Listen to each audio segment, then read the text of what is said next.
Hey everybody, welcome back to the Seagull Football Network. I'm Braden, this is my brother Ben, and today we are doing another draft deep dive. Today we are going to be talking about pass catchers, both at the wide receiver and tight end position.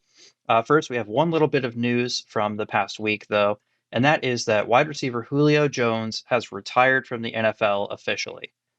He was a legendary receiver for the Falcons, went on to play a little bit for the Tennessee Titans and the Philadelphia Eagles. Absolutely incredible career. Ben, what are your thoughts on Julio Jones and his retirement announcement? Yeah, quick side note, he also did play for the Buccaneers for a year, between the Titans and the Eagles. But yeah, Julio, I mean, if you say he's not a Hall of Famer, you're just wrong. There's no arguing that. He's a great receiver, all-time great. Everybody's gonna remember the Falcons for the 28-3 game, but people don't remember how good that 2015, 16, 17 Falcons team was, and a large part of it was the duo of Julio Jones and Matt Ryan. And Julio, I mean, he's just when I think of the great receivers of the 2010s, I think DeAndre Hopkins, I think Julio Jones, and so yes, it is tragic that he's finally leaving the league. But obviously, we know he's guaranteed a gold jacket as soon as he's eligible. He's one of those guys who's going to get voted in the year that he's able to. So good on him. I hope he enjoys retirement. And obviously, he's had a great career, so nothing really to ask for. Yeah, absolutely. With that said, let's go ahead and jump in and talk about some of our favorite prospects at the wide receiver position coming up in the 2025 draft. Ben, why don't you start us off? Yeah, my first is likely the first player at this position to be drafted. Whether he's the best at this position is debatable, but the reason that makes him the likely first player drafted at this position is because he actually plays two positions. Many of you know Colorado's Travis Hunter. Travis Hunter has been playing at wide receiver and cornerback since high school. And he went on to Jackson State to play under Hall of Famer Deion Sanders. Um, and he played again wide receiver and cornerback there. He transferred with Dion and both of his sons, Shador and Shiloh, to Colorado, where they became a really good team, in large part because of Travis Hunter. I will be talking about him again in the cornerback episode, but I felt it was only fair to discuss him here too. He can play wide receiver and cornerback at the NFL level. I'm inclined to agree with him. I watched a lot of his film both ways, and as a receiver, he really stands out in a few ways. His hands are elite level. I mean, no question. There wasn't a pass he couldn't catch.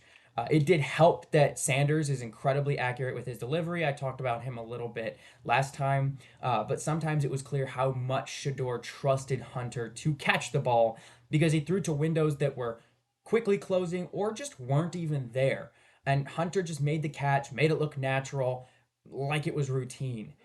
His route running's definitely going to need work as a receiver. They clearly focused a lot more on his cornerback fundamentals, especially in the middle of the field. He struggles to find soft spots in zones, and if he gets physically pushed around, he struggles to really push through that and keep on his track. But that can be coached. I'd say the most standout trait about Hunter was his speed. The only receiver I watched out of all the receivers I watched who was faster on a straight line is Texas's Matthew Golden. But Hunter has a much higher ceiling as a receiver, in my opinion. Hunter did not run the 40 at his pro day or at the combine, but he doesn't have to because he did perform at the pro day. He caught passes from Shador, and his top end speed clearly shows where it matters, and that is in play. He beats corners over the top. He beats them underneath. Again, those hands are incredible. So even on contested catches, he's going to come away with the ball 90% of the time. The biggest concern I have with Travis Hunter is his smaller stature. He didn't really deal with injuries in college, but that could always change in the NFL, especially given size. And then he sometimes does just get absolutely trashed by press coverage or longer and stronger defensive backs. But if he is in an offense where he's off the line of scrimmage or he can start his route in motion, he's gonna thrive just fine. Travis Hunter, don't mistake this. Travis Hunter is not a number one or X receiver. But with a little bit of coaching, he projects as an elite level number two slot or move receiver. Even if, like early in his career, a team determines they're going to prioritize that cornerback development, he's still going to be a valuable gadget piece in a rotational capacity, even in his rookie year. I think that he's probably going to go high in the first round. I think that's almost unquestionable. He's probably going to go to the Giants or somebody top five, likely. My pro comparison for him is Philadelphia wide receiver Devontae Smith. Devontae's size was of some concern coming into the league, but Philadelphia used him in a capacity where he doesn't have to rely on his size or ability to shake press or heavier corners.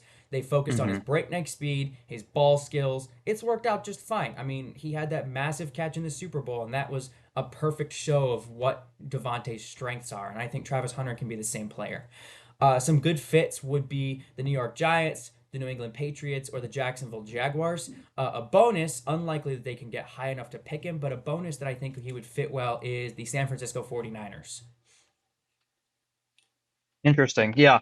I we've talked a little bit about Travis Hunter over the last couple of days and weeks, and we definitely disagree a little bit. I actually really like your comparison to Devontae Smith. Um, I'm not the biggest fan of Devontae Smith generally, but he has proven to be a very solid number two. And I think that Travis Hunter could definitely fill that role. Um, if he was just playing receiver, I think him going top five overall is way, way too high.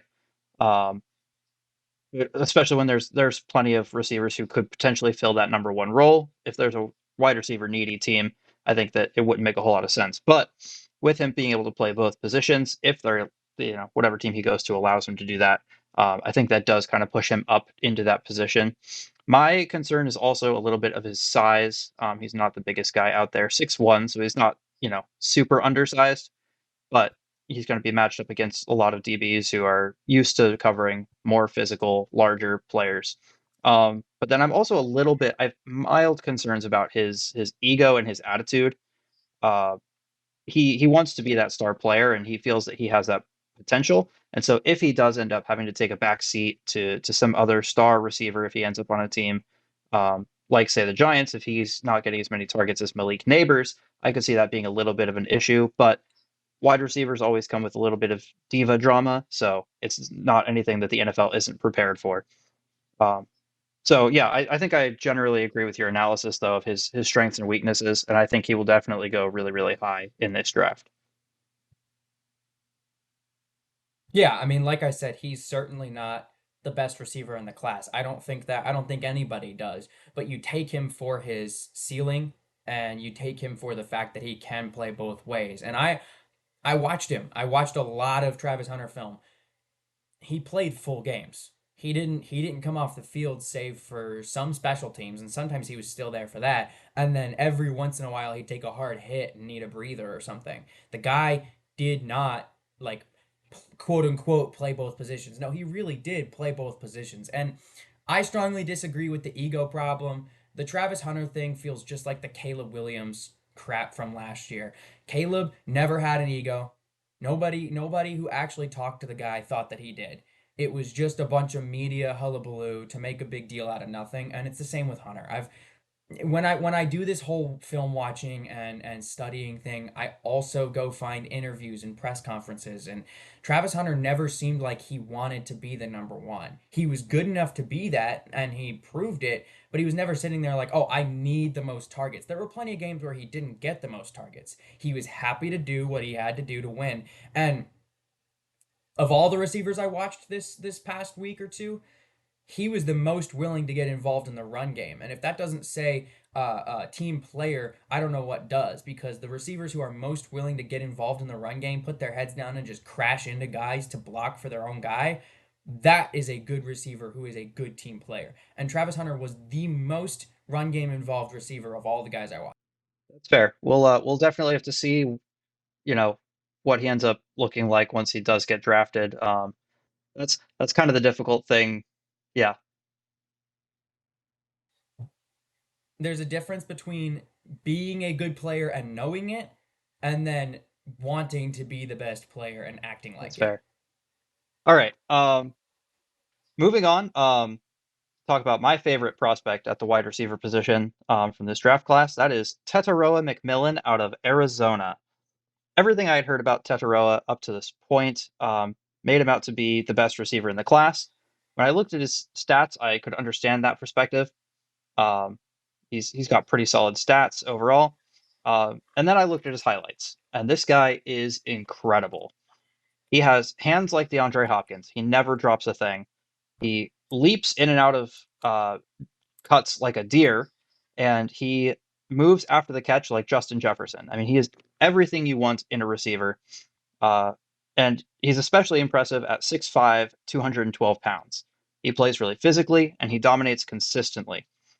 Even in 2024, when his team took a huge step backward, an absolute nosedive in terms of the win stats, his level of play remains similar, only falling behind his 2023 mark by 83 yards and 2 touchdowns. But I think the thing that stood out to me the most was how smoothly he moves. He accelerates in and out of breaks very, very quickly, and he has the speed to beat corners down the sideline.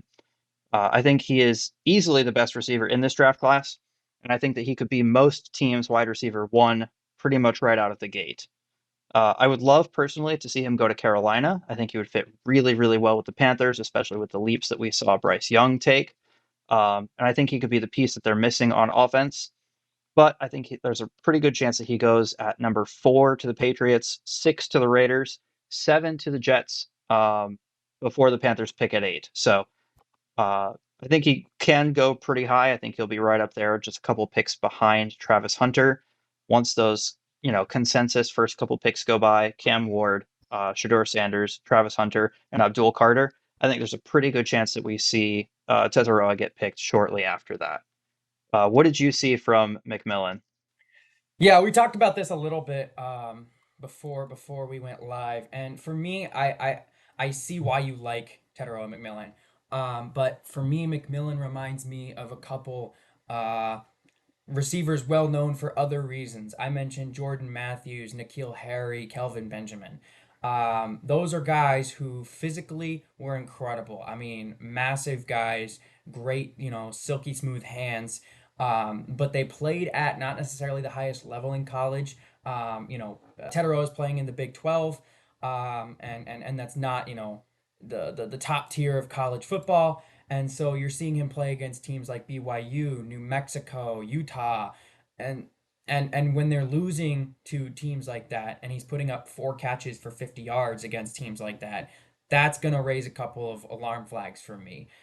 His best game this year, if I remember correctly, was 304 yards against New Mexico. He had a 200-yard game against West Virginia, but those aren't top tier football schools. So that's what I worry about. Is you see his skills flash on the level against those teams, but when he reaches the NFL, is he gonna really flash? And that's where those measurables come into play, where you're looking at, he ran a 4.55 40, which in terms of a receiver is not really what you want to see. And so I worry that he's not going to have the top end speed to break away from those speedy DBs. So he might not be, the down the field threat, even though he's got the size for it. So then it's just, where is he going to fit, and how well will his ability transfer to the NFL?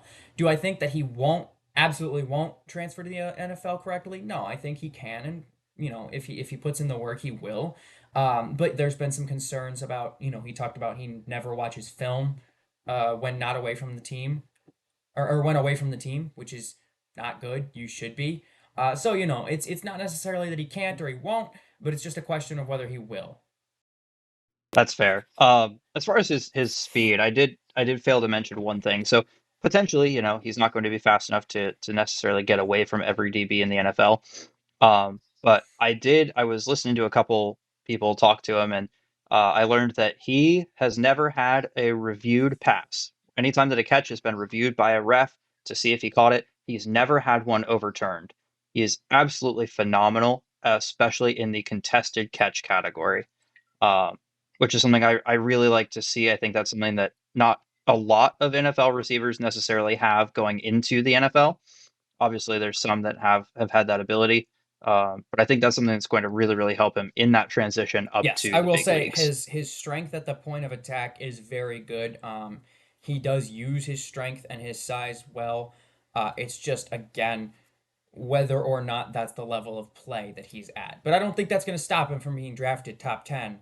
Um, and again, if he goes to the right team, like you said, New England, I think would be a great fit for him in terms of what offense they run under Josh McDaniels. So I do think that, that's going to be a good thing for him.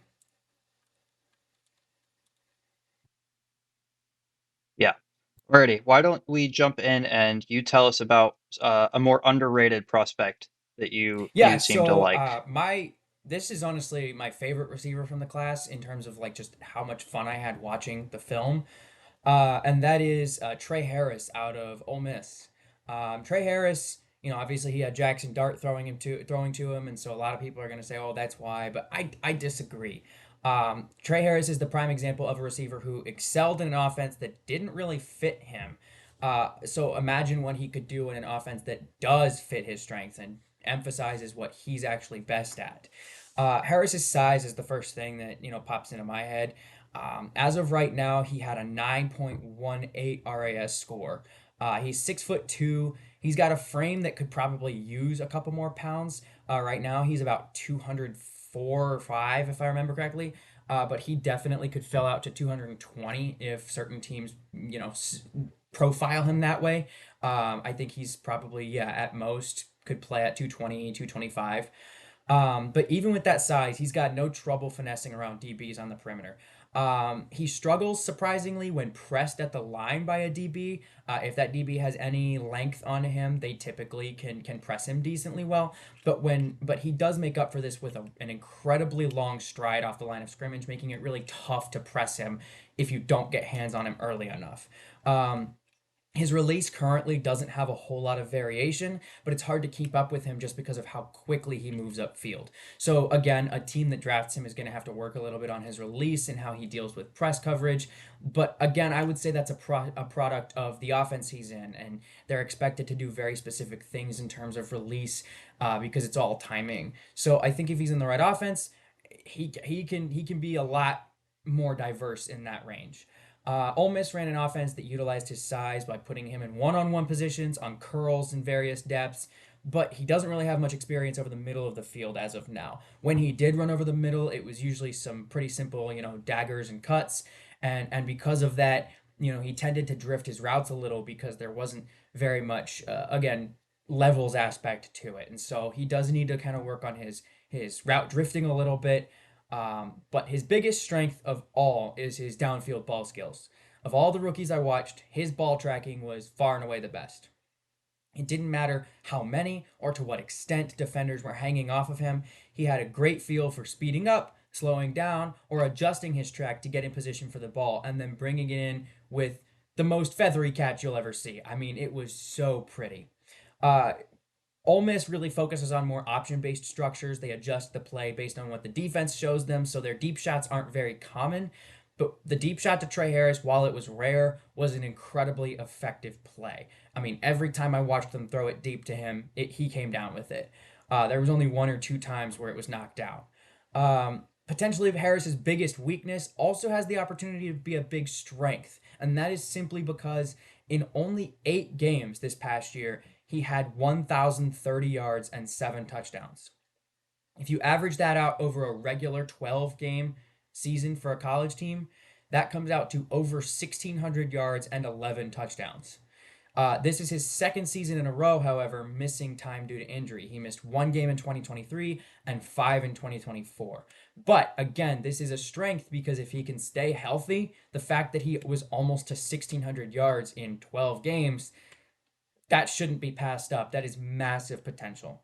So, due to, Tetaroa and Travis Hunter being clearer, more surefire options in terms of they played full seasons and such, I think that he's probably going to be an early to mid second rounder. My pro comparison for him is Philadelphia's AJ Brown. It's funny to me because I compared both of my receivers to Philadelphia's receivers. Um, Both from Ole Miss. AJ Brown was from Ole Miss, and Trey Harris is the size, physical ability, hands, downfield dominance. They're all eerily similar. AJ Brown's route running was more polished coming out of college, but again, like I said, Harris can easily be coached up in the NFL. Again, that's a product of the system, and AJ Brown had a very different system while at Ole Miss. If Harris goes to the right team, he has the potential to become the same type of dominant receiver that Brown became first in Tennessee and then winning a Super Bowl ring in Philadelphia. I think that some good fits for that to happen would be the Las Vegas Raiders under Chip Kelly, with Geno Smith, the New Orleans Saints with Kellen Moore, who clearly knew how to use A.J. Brown, and then the Seattle Seahawks, where I think they could definitely use a big, fast receiver downfield. I also liked Trey Harris. I really liked what I saw, especially like you mentioned on those deep passes. That's actually part of why I liked what I saw from Jackson Dart is especially that connection. When I was going through Dart's highlights, I saw a lot of those deep shots to Harris, and so yeah, I think he's a really solid receiver. I think I put him probably at the. I think he's my fourth best receiver in my ranking. I really only have him behind McMillan, Hunter, and the receiver I'm about to talk about as well. So I think he's a really solid option. Yeah, yeah. I'm gonna make this side note because we didn't talk about Dart a whole lot during the quarterback one. But my only thing with Jackson Dart is, I mean, and Hmm? I saw even more of it when I was just watching, like you talked about that connection specifically. Like, and I know this will be coached probably, especially in like a timing based offense, but he just lets his whole back end like lag behind him when he throws. And I think he could get so much more drive on the football Hmm. if he just planted that back foot and used that to pivot off of. And he's just not getting the drive that he needs. And so a lot of those deep balls, like, Trey Harris had to adjust on the fly because the drive just wasn't there. And it was the same with when he ran those short curls and such. It's just he had to come in for it a little bit because Jackson Dart he wasn't pushing enough with it. He's got great accuracy and he reads a field well. But yeah, that's just kind of what I saw. Yeah, I've heard some talk that he'll end up going to Pittsburgh, and if the Steelers do end up signing Aaron Rodgers, I feel like that's probably the perfect fit for Dart to kind of learn and train behind one of the best, especially best deep passers in the NFL, Yeah, in terms and of kind of be able to improve that. how he uses his body, both in terms of pocket presence and driving the football, Aaron Rodgers is the best in the game. So. Yeah. That being said, I'm going to move on to the receiver that I think has been a little bit underrated, and that is Ohio State wide receiver Emeka Egbuka. At 6'1", 205 pounds, Egbuka doesn't look as overpowering as a receiver like McMillan. However, he is a threat to defenses, especially when they're running a zone defense. He finds exactly the right spot to attack in between zones and speeds off to the end zone. I saw so many plays where he would catch the ball and then yards after catch all the way down. He's solid in man coverage as well, and excels at over the shoulder catches in tight coverage. I saw quite a few of those in mixing with his highlights. He made some really good adjustments and really tight catches right over the shoulder onto his chest, which is something that is going to really help in better defensive systems like we see in the NFL. He did have some injuries that held him back in 2023, but had over 1,000 yards in both 2022 and 2024. He plays primarily from the slot, and he has proven to be really consistent, especially over the middle of the field. That specifically has kind of drawn him some comparisons to Amon-Ra St. Brown, and I've also seen some comparisons to his former teammate Jackson Smith-Njigba. I really like Egbuka. I think he is pretty close to Travis Hunter. I prefer Egbuka a little bit at the receiver position. Uh, and I would love to see him go to Washington specifically to kind of fill out that receiver room with Terry McLaurin and Debo Samuel. Though I could see him going to the 49ers, the Colts, or the Seahawks to try to reunite him with Smith Najigba. What did you see from Egbuka in your research?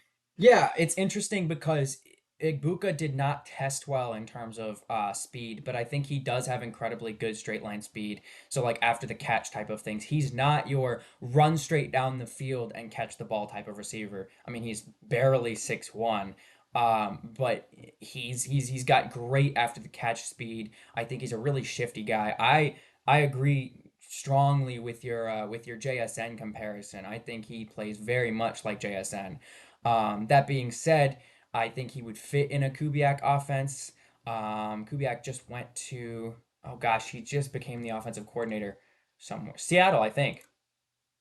Yeah, he just became the offensive coordinator in Seattle, which is really funny.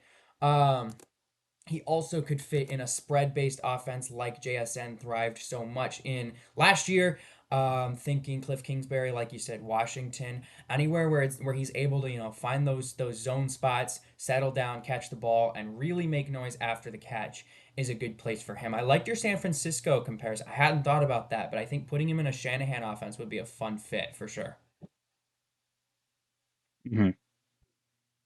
Alrighty, moving on to the tight end position.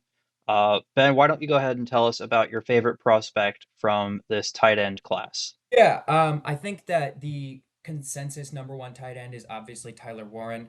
But you're going to talk about Tyler Warren, so I took the second consensus tight end. I do like this tight end a lot. I think he has potential to be one of the best tight ends taken in a couple of years, and that is Michigan's Colston Loveland. Loveland doesn't really profile as a tight end when you first look at him and watch him play. He plays like an oversized receiver with the pass game as a priority, and especially given the fact that he's from Michigan, which is a run first, heavy type of offense. You don't look at him and say he's a Michigan guy. Like it just doesn't look like it at all.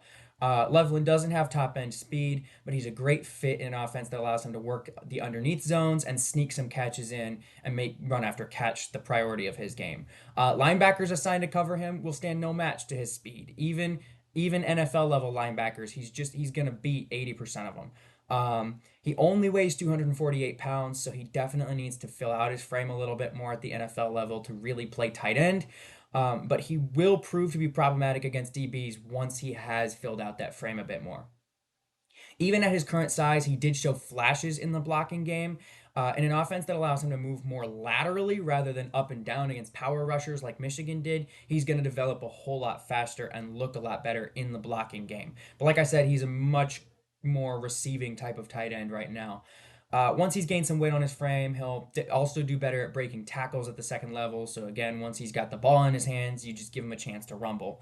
I think again, projecting to the NFL, he's more of a Y slot tight end, but I think he can develop as a blocker for sure. I think because of Tyler Warren, probably being the number one tight end, and then the first round being, other positions in terms of valuation. I think it's likely he goes in the second round, but I could see him sneaking into the first if a team feels he's the best player available. And I'll get into teams that might take him in the bottom of the first in a second. My pro comparison for him is Washington's Zach Ertz. Um, Ertz thrives in a timing based pass first offense. They use him in a high volume role and allow him to use his rare combination of size and speed after the catch as a really dangerous tool. And I think that that's a perfect fit for Loveland, who really kind of helped break the mold of Michigan's offense the past couple of years with J.J. McCarthy and Davis Warren. So I think that he can come into the NFL as a pass first tight end and he will thrive immediately in that role. Teams that could like him in that role are the New York Jets. And then the two teams that I think might sneak him into the first if they feel it's worth it are the Washington Commanders and the Kansas City Chiefs. The Commanders being they have Ertz on the roster, but Ertz is 34 now. They might be wanting to kind of replace him eventually, kind of soon. And Loveland could grow and learn under him, especially in terms of blocking. Or Kansas City, where Travis Kelce is 100% not going to be here after the 2026 season or 2025 season, excuse me. So those are my thoughts. Yeah, for sure. I like the comparison to Zach Ertz. I did see a little bit of that as well. And I think it's funny that you kind of call out two fits for him where it's aging tight ends that he's kind of similar to. He's gonna, potentially replace. Um, I've seen a lot of estimates saying that he can go in the first. Honestly, I wouldn't be surprised if Kansas City took him with the 31st pick. I think they have potentially bigger needs, but just depending, like you said, on the best player available, and him being a good fit for that offense, I could see that happening as well. My thing about him is if he'd been eligible to be drafted in the 2024 draft, then I absolutely would have said he's a first rounder. After they win the after Michigan won the championship, the same year that J.J. McCarthy was going, the same year that Mhm. that running back, I forget his name escapes me now, Blake Corum, that the same year he was going in the first. I would have said, yeah, Colston Loveland is, a first round valuation. But Michigan's quarterback play was a whole lot worse, which means they had to rely on the run a lot more. Michigan as a whole was just not as good of a team last year. And then Colston Loveland also ended the season injured with his shoulder. And so he did no drills at the combine or his pro day. So I'd say that has, not tanked his stock, but his stock is definitely not as good as it would have been if he hadn't played in 2024. Um, but yeah, I mean, in terms of if you look at his 23 film, if you take what was good of his 24 film, I could see him sneaking in. What do you think about the Minnesota Vikings trying to grab him as a potential replacement for Hawkinson down the line, reunite him with McCarthy, and kind of pull in a younger player to fill in for Hawkinson when he, finishes up his current contract? I don't think that Loveland fits very well in that offense unless he really fills out that frame. I mean, he needs to be closer to 260, and then he really needs to get down and dirty and start learning how to block better if he's going to play in Minnesota. I just don't see him fitting very well there. So I mean, if you expect him to sit on the bench behind Hawk for a couple of years, sure. But are they gonna use a low first or or are they going to trade up in the second to take a developmental player essentially?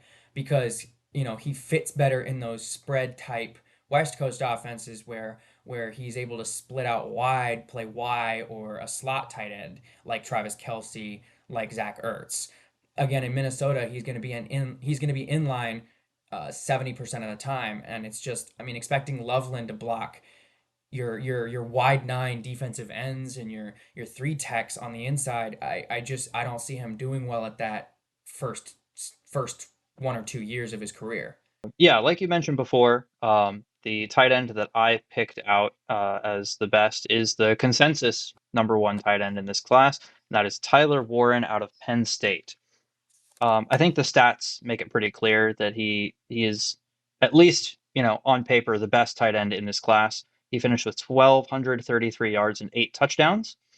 This made him the Nittany Lions leading receiver by 500 yards. He also led the team in receiving touchdowns. Uh, he is excellent up the seam. I saw a lot of him just getting right up, straight upfield, and getting quick passes over the middle. And he fully secures the ball before he tries to go for any yards after catch, so he doesn't have many drops. In fact, of his 135 targets in 2024, only 3 were drops. Additionally, he has the ability to shift to wildcat and either rush or pass from that position. I saw a couple plays where he did that, and he finished with 218 rushing yards and 4 touchdowns, and he passed for 1 touchdown on 6 attempts. Um, I think his ability to kind of move around a little bit is potentially helpful for the right type of offense if he goes somewhere like Detroit. Not that I expect them to draft him, but they like to pull off some fancy, trick plays. Maybe he could go to Chicago, uh, follow Ben Johnson, who was the one drawing up some of those plays. But I think Warren has the potential to kind of be what Kyle Pitts was supposed to be, a versatile weapon. Mostly kidding there. Um, I think that Warren is definitely, I think that he's definitely first round potential. It's where he's expected to go, and I'm sure there's a team who's going to value him high enough there. And I think some good fits for him would be teams like Seattle, Jacksonville, the New York Jets, or like I mentioned before, the Chicago Bears. What did you see from Warren, and what do you like and dislike about him? I'll start off with the Bears aren't getting Tyler Warren, and it's not because he wouldn't be necessarily a good fit, but it's because they're not spending their number 10 pick on a tight end. As much as he might work out, they have bigger needs on the board than that. I could see the Jets wanting to take him at wherever they're at 7, because Tyler Warren, he's not Kyle Pitts, he's not Hmm. Brock Bowers, that level of prospect type of tight end. Those guys were both generational tight end prospects. Tyler Warren is very good, but he's not generational. But I could see them taking him at 7 because one, their offensive coordinator is also from the Ben Johnson offense. I forget his name. It's escaping me now. But also they need tight end desperately. Their tight end room is sad. Tyler Warren reminded me of if Hayden Hurst had worked out as a prospect. You see Kyle Pitts and you see Brock Bowers. They fit anywhere on the field anytime. They can play H-back, they can play receiver, they can play tight end, they can carry the ball. I wouldn't put Tyler Warren as versatile as that, especially because he's gained a decent amount of weight, as a tight end since he was a quarterback in high school. But he is still very versatile, and Hayden Hurst was like that. Hayden Hurst could line up out wide, he could line up in line, and he could do both of them the same amount of good. Was it elite, like generational, like I said with Kyle Pitts was supposed to be? No, but he could do them very, very well. Problem with Hayden Hurst was he was overshadowed by Mark Andrews immediately out the gate, and so he just never really got the chance to start and play like he should have. But Tyler Warren is, I mean, he's big, he's strong. I saw a funny quote from a director of scouting in the AFC when I was doing my research, and it says, when you ask about the different prospects in their building, Penn State spends about 2 sentences on Warren because not much needs to be said. Elite player, elite character. And that's what I see him as. There's not a lot of tight ends, and this is the difference for me. The biggest difference between him versus Pitts and Bowers is he's a much better blocker coming out, and that's what sets him apart. Is maybe his receiving isn't elite. It's very good, but it's not elite. But his blocking, there's not much you need to say about that because it's just so good. Yeah, that's absolutely fair. Yeah, I agree. I don't think Chicago is going to get him. I just think he'd be a really good fit there. I think the Jets or Jacksonville are a lot more likely with their current needs. With the Jets losing Conklin and Jacksonville losing Ingram, I think those are definitely bigger needs for them. Although I think Jacksonville is going to focus elsewhere earlier in the draft. So yeah, why don't you go ahead and tell us who you picked out as your kind of more underrated prospect at tight end? Yeah, so mine is also more of a blocking first prospect, being Mitchell Evans out of Notre Dame. Mitchell Evans is the opposite of Colston Loveland. His receiving ability is still developing and needs work, but his size and strength make him an able and dangerous blocker. He's best in line, able to chip and run a route, or stick and slow down edge rushers of varying speeds in pass protection. He's an incredibly physical player. He plays well past the whistle as a blocker. But even as a receiver, he makes his cover man feel the pressure with his physicality, using his hands maybe even a bit too much at the top of his routes. Um, he will need development at the NFL level, understanding blocking assignments and defensive stunts and formations, but he's got the ability to make an immediate blocking impact for teams that frequently run two tight end systems and will soon become a solid route runner in certain situations. So, I mean, there's no reason not to draft him, but especially if you've got another tight end in place, he's a great option to kind of grow and develop. My projection for him, just based off of the fact that he needs a little bit of work, is he'll probably go in the fifth or sixth round. My pro comparison for him is actually George Kittle from the San Francisco 49ers. Kittle came into the NFL as an average but capable receiver, but a great blocker from Iowa. He was capable of executing at a high level in multiple schemes as a blocker. Under Kyle Shanahan, he's become also a formidable threat in the receiving game, running routes from inline, the slot, and even H-back. And that is what George Kittle became good at based on the fact that he was still bigger and his priority was blocking, was the fact that now he can run from various blocking schemes. Again, a tight end running from H-back and blocking and running routes from there, it's unheard of, but George Kittle can do it. This is something that Evans, I believe, can do if he lands in the right scheme as well, such as a Shanahanian wide zone.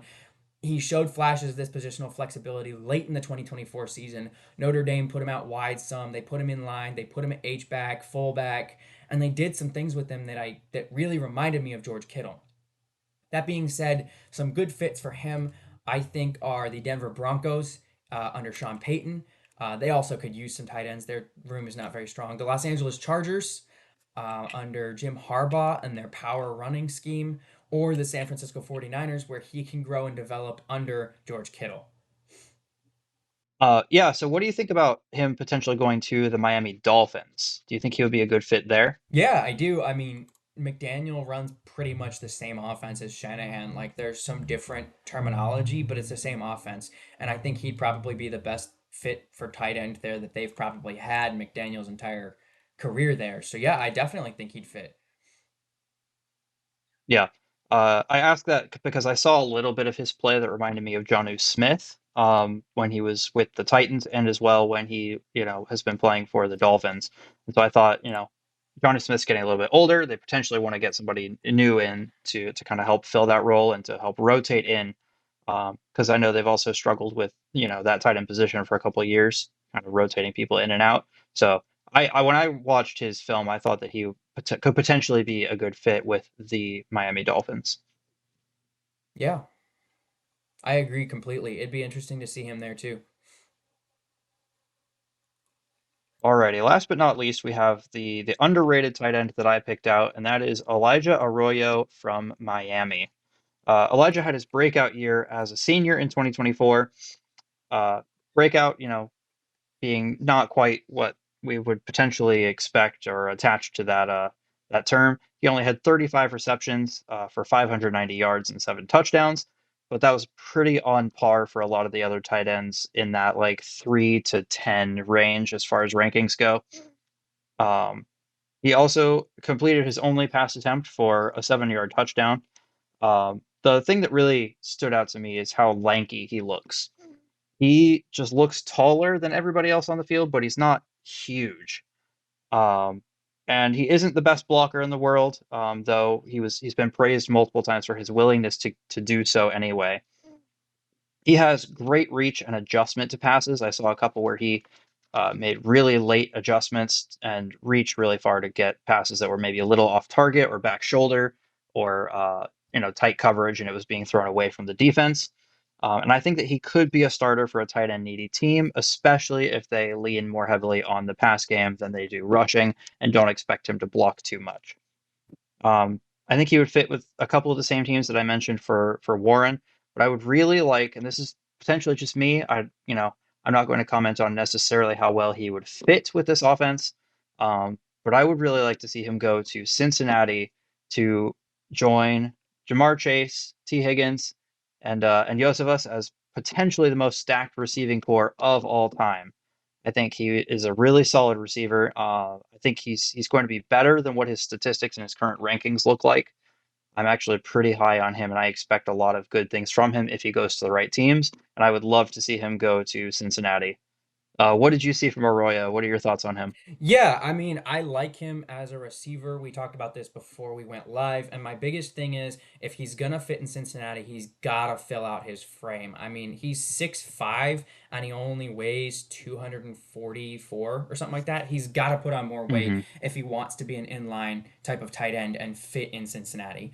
But if he can do that, yeah, he totally can. He's got, good hands for what you expect from a player of his ability. He seemed to move faster than his 40 time set. If I remember correctly, he ran like a 4.65. He seems faster on the field. He definitely has a good feel for zones and such like that, but I wouldn't expect him to, take deep shots or anything like that. He needs to be an underneath type of player. My biggest concern with him just as a player going into the draft at all is he's had two different seasons destroyed by massive knee injuries. So if he can check out Hmm. medically, athletically, he's pretty middling. He's not like the greatest receiver or tight end. But medically, if he can check out, he's going to be a good tight end, and I can see him going in like the third or fourth round. And Cincinnati could be an option, especially if he can fill out that frame. But yeah, I agree. Strong route runner. Needs to work on his speed a little bit. Needs to bulk up a little. But after that, yeah, he's going to be a solid tight end for years to come. All right. And all that being said, we really appreciate you all coming and watching the show. You guys, your views really motivate us to keep going. We appreciate you showing up and giving us a like. Hit that subscribe button if you haven't. We'd love for you to share with somebody if you haven't already. Go show them what Seagull Football Network is all about. We want to grow. We want to, continue to talk to you guys about football. We're passionate about it. We hope that you are as well. That being said, tune in next week. We will be covering offensive line and then all of the defensive positions in the next week to 2 weeks. So we're really excited about that. Let us know in the comments if you've got any requests for videos other than that, another deep dive similar to the Jaden Daniels one. Either way, we're excited to see you next week and have a good one.